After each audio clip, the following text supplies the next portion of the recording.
আজকে আমরা আমাদের গাছের কলা কাটবো। কলা কেটে আপনারা দেখবেন। আসেন।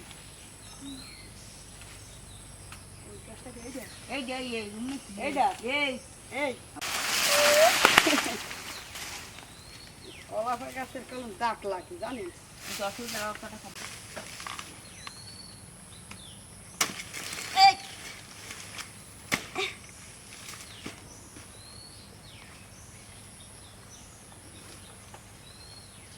দেখেন, এখন আমরা চলে যাবো।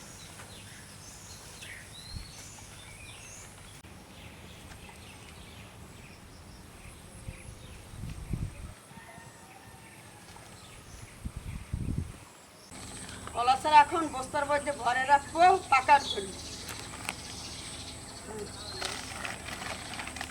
হ্যাঁ, এখন বাইন্ধে রাখবো।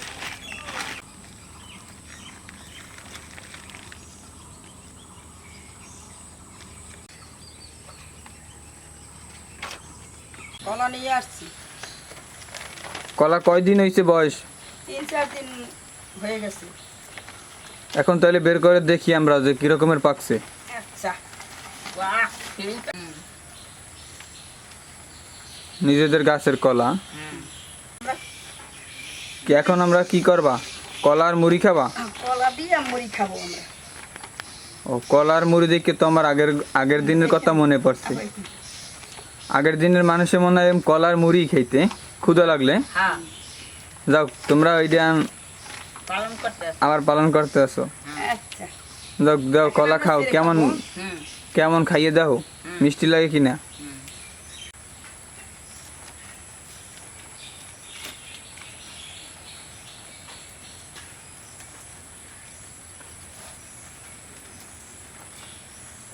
বিসমিল্লাহ।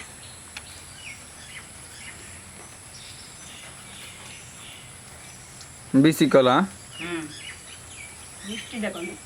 আর কোনো গাছ পাকা কলা না, মিষ্টি তো লাগবেই। আর দেশি কলাও ফরমালিন মুক্ত। হুম মানুষ তো ফরমালিন মেডিসিন দিয়ে পাকায়।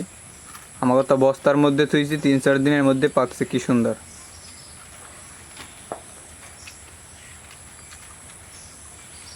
আপনারা চাইলে এরকমের ভাবে কিন্তু কলা পাকাইতে পারেন। 2-3 দিন বা 4-5 দিন বস্তার ভিতরে রাখলেই মুখটা আটকাই রাখবেন, কলা পাইকে যাবে এরকমের। গাছ থেকে কাটিয়ে আনলাম।